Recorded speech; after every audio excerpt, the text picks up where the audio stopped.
Em 9 minutos, hoje nós damos continuidade à conversa com o capixaba Armando Costa Rocha, que está reivindicando o título de maior turista do mundo, por conta dos seus 40 anos de viagem ininterrupta, dos seus 76 países e 5 continentes visitados. A gente volta a falar com ele hoje.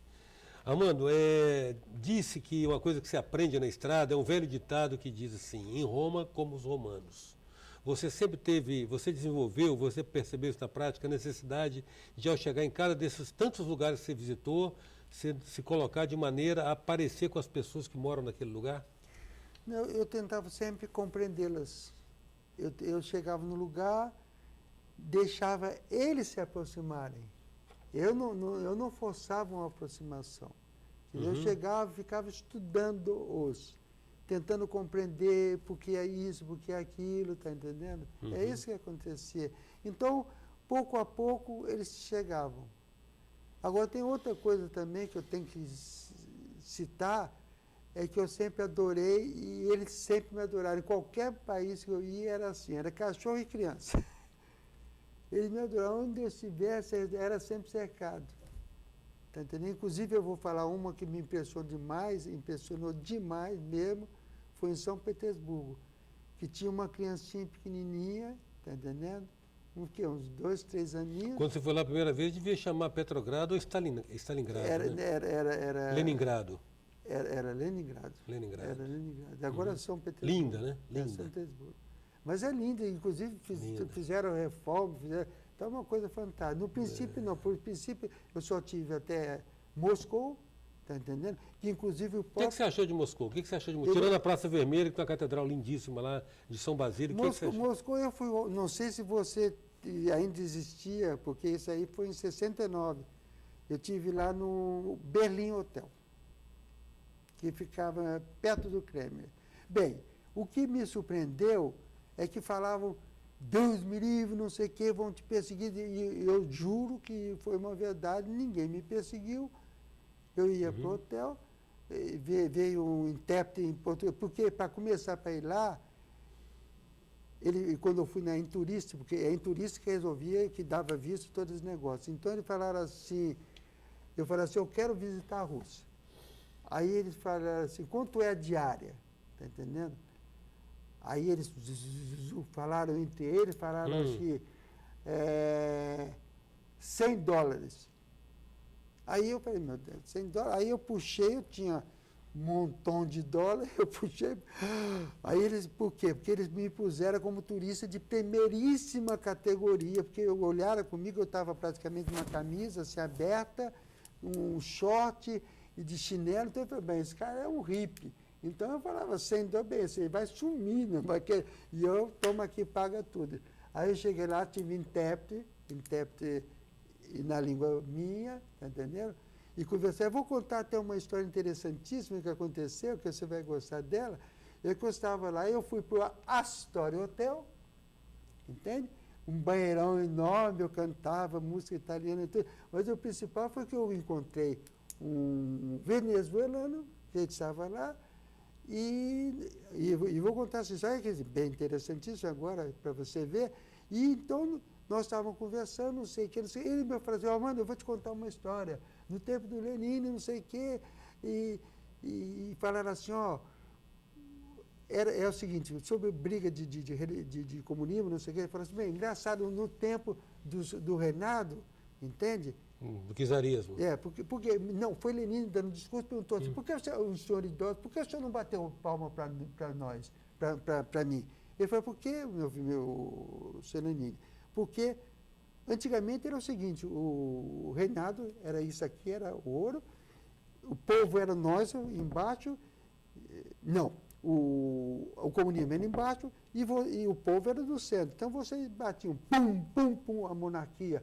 Mas quem sofria era nós do meio, batendo no comunismo. Hoje em dia virou. Vocês estão em cima batendo, né? E nós estamos sofrendo. Né? Mas de repente, deixa eu contar essa rápida, sabe por quê? Que de repente, chega uma turma grande, vem cá, vocês falam castelhano, vem aqui para nós, não sei o que, não sei o que. E eu tinha, nesse exato momento, eu tinha dado meu endereço aqui no Brasil para o venezuelano. Aí, senta aqui. Aí falei, pô, olha aqui, eu vou aproveitar que eu estou dando para venezuelano e vou dar o meu endereço para você. Aí falei, então eu vou dar o meu.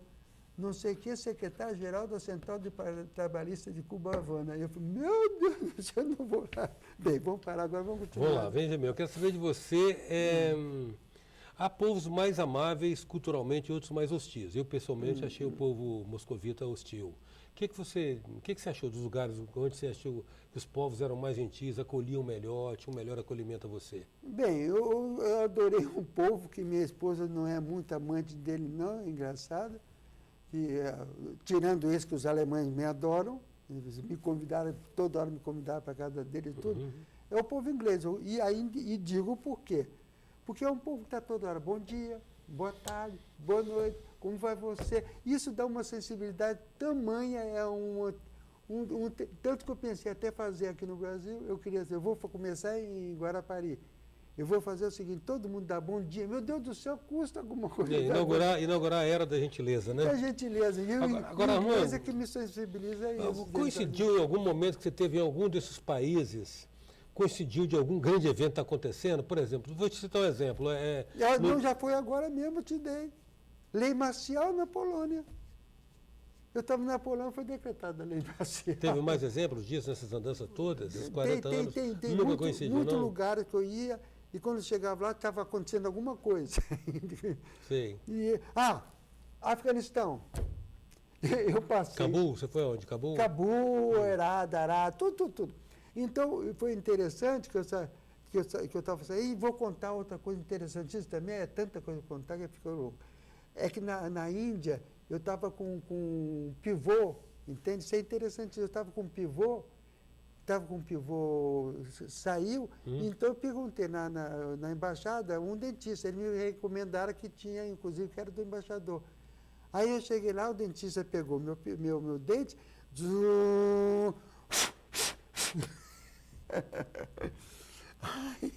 bem, isso acabou, só para você ver, são milhares de coisas interessantes, depois a gente conversa. Em 9 minutos a gente está conversando com o aventureiro, o maior turista do mundo, está a ser comprovado ainda pelo Guinness Book, Armando Costa Rocha. Voltamos já.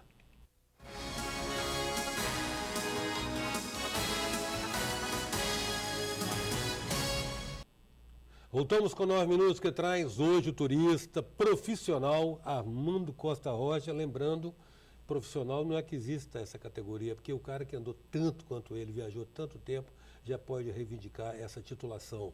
Armando, você já aconteceu de ter baque de doença durante suas andanças pelo mundo? Nunca? Nunca. Quer dizer, saúde você tinha, tempo você tinha, dinheiro você tinha. Graças a Deus. Faltou nada, né? Nada. Puta merda. Você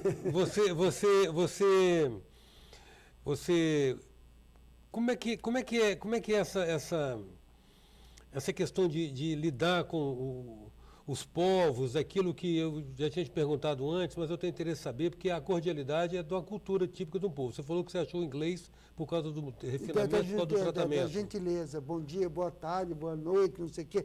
E outra coisa, exemplo, esses ônibus 2 andares, eu estava no ponto para pegar, aí fizeram outra fila do outro lado. Eu falei, meu Deus do céu, era a primeira vez que eu estava vendo um caso desse. Eu falei, vai ser soco daqui, soco de lá, porque 2 filas formaram. Quando aquela que entrou depois vai querer entrar na frente, o outro vai querer dar soco. Que nada, eu fiquei super, por favor. Estamos longe do Brasil. Isso existe. Armando, outra questão. Que lugares você tem vontade de conhecer ainda que você não conhece? Bem, conhecer que eu não conheço, China, foi o que você falou. China. E depois tem um grande amigo meu, que foi conselheiro cultural da Embaixada da República Popular da China, que me considerou perante a minha esposa, que me surpreendeu, falou para ela, você tem o homem mais inteligente do mundo. Ele falou para minha esposa, mas não é isso. E sabe por que ele me chamou? Eu vou te contar já a razão por que ele me chamou. Porque eu fiz uma análise que o pessoal não tinha feito ainda. O pessoal todo falando assim, a China é capitalista. Eu falei, não. A China está fazendo o seguinte, a China está usando da maior força para a economia prosperar que existe, que é como chama essa, a força motriz a bateria, o dínamo, que é o capitalismo. Então, o interesse de você ganhar mais e mais e mais é que... Então, o que ele fez? Ele pegou essa força motriz e traduziu o seguinte: vocês vão trabalhar e tudo que sair daí eu vou empregar no comunismo, no povo todo. Está entendendo? Então, foi essa frase que ele achou. Mas isso aí foi o discurso dele, né, para você? Sim. Esse foi o discurso dele para você. Não, ele me achou por causa... Não, eu que falei para ele que era isso, fui eu. Porque ela faz o regime se mantém fechado, mas capitalista. Exatamente, mais capitalista. Só que na China você tem 900 milhões de pessoas vivendo na pobreza absoluta no interior e 400 milhões vivendo em cidades maravilhosas. Eu vi agora no jornal, se eu não me engano, não sei qual foi televisão, em que um representante, junto com outros brasileiros, ele falando assim: bem, o negócio é o seguinte, o nosso salário mínimo lá equivale a 1.000 e tanto de vocês aqui. Porque o padrão nosso de vida e o gênero alimentício são muito mais baratos do que vocês, está entendendo? Então, eles declarando isso. Deixa eu te fazer uma pergunta, Armando. Quais os costumes que você achou mais exóticos? Nesses lugares todos que você visitou, o que você achou assim, de exotismo? O que você achou exótico? Não, exótico, primeira coisa foi Escandinávia, meu Deus do céu. Escandinávia. Qual país é Escandinávia? Dinamarca, Suécia, Noruega, Finlândia? Não, o primeiro país Finlândia? que eu frequentei foi a Finlândia. Inclusive, eu falei que eu fiquei noiva. Inclusive, a Renata, até minha esposa, estava contando, eu mantinha contato com minha esposa, está entendendo? Inclusive, eu conto um caso rápido que aconteceu, está entendendo? Eu mantinha contato com minha esposa. O principal de tudo é que a Escandinávia era uma liberdade total entre homem e mulher. Quer dizer, não havia nada, quer dizer, era liberdade, entende? Por exemplo, eu fiquei, um caso interessantíssimo, que quando essa Sato, que era minha namorada, e ela me convidou para dormir na casa dela. Quer dizer, você vai dormir. Não, os pais falaram assim: bem, 5, 6 horas, 7 horas, 8 horas, agora boa noite. E hoje nós vamos dormir no quarto verde. E eu falei: meu Deus do céu, a garota vai dormir comigo, não sei o que, não sei o que. Aí, no dia seguinte, de manhã, o pai passa: bom dia, como é? Dormiu bem? Quer dizer, para mim, né, nesse tempo... No Brasil já está ficando assim. 69, não, o Brasil, agora o Brasil já empatou e passou, viu? O Brasil passou. Você, normalmente, você planeja viagem em detalhes ou você vai ao Deus dará? Não. Nunca fiz detalhes. Tanto que quando eu continuei sem parar todas essas voltas, centenas, milhares de voltas, quando eu chego em qualquer lugar desse que o pessoal me conhece, fala: Armando, quanto tempo? Eu falei: 1 dia, 10 dias, 100 dias, 1000 dias, depende. Se eu estiver gostando, eu vou ficando mais. Então, você pode ter uma ideia. Não tem nada organizado, eu não digo isto ou aquilo. E minha esposa atual, quantas vezes eu passava no lugar: Armando, vamos nisso, não, quando vai voltar uma outra vez por Você teve muitas noivas, mas uma esposa só, né, Armando? Uma esposa só. Uma esposa só. Não, tá. E depois dela você não teve mais noiva nas viagens que você fez, não. Ela está nos assistindo aí, você sabe. E ela só viaja comigo. Nós viajamos juntos, todos esses anos, juntos. Tanto que eu já falei: não existe, eu aposto com quem quer que seja, que tem uma esposa como a minha, que fica 24 horas por dia comigo. E que nós não temos praticamente briga. Praticamente. Não, é porque viajar o detona ou cimenta a relação, né? Porque na viagem é realmente o tempo inteiro junto, né? Junto. Sempre. Porque no motorhome, tá entendendo? Então não tem negócio, a gente dorme naquele negócio, passeia. Armando, você vai transferir, você vai transformar isso tudo em texto, em literatura, em livro? Nesse www já tem o volume 1º, volume 2º, volume 3º, tá entendendo? A minha senhora está acabando de fazer o 4º, já vai lançar o 4º, e eu já fiz o 5º, já fiz o 6º, já vai o 7º, já vai o 8º, vai pelo menos uns 20 livros. Só na parte interessante da viagem. Tanto que eu digo a você, na parte de coisas assim, por exemplo, Louvre, por exemplo. Bem, eu não escrevo sobre o Louvre, que já muitas pessoas viajaram aqui. Todo lugar em que as pessoas, os turistas normais visitam, eu não falo uma palavra sobre ele. Eu só falo aquilo que o turista comum nunca viu. Não tem acesso normalmente. Não tem acesso normalmente. Eu cumprimento você, acho que é um projeto de vida maravilhoso, acho que por alguns critérios, entre os quais Posso fazer agora o convite que eu fiz para você em particular, eu convidei-o para vir comigo. viajar e passar anos e anos e anos sem nenhum problema. Os 17 telespectadores do programa vão reclamar da minha falta. Não, mas você faz um programa de lá e manda para cá. É opção. Sem nenhum problema. Mas eu me congratulo com você, acho uma bênção ter uma vida assim e acho que realmente por alguns padrões, parâmetros de riqueza, você é bilionário. Não, dá licença, então eu vou terminar com o meu último, e que eu sou filósofo também, desculpa, eu sou filósofo, então eu fiz o seguinte, rico hoje em dia não é quem tem dinheiro, é quem tem tempo. Então, você teve 9 minutos para contar isso tudo. Certo. Grato, Armando, grato pela sua presença. Em 9 minutos a gente contou com a presença dessa personalidade rica, enriquecida, cuja personalidade se enriqueceu pelo tempo, pela vida, conhecendo tantas culturas diferentes. Armando Costa Rocha, o maior turista do mundo. Até já. Sou passageiro do tempo, tentando entender, erro e acerto os caminhos, aprender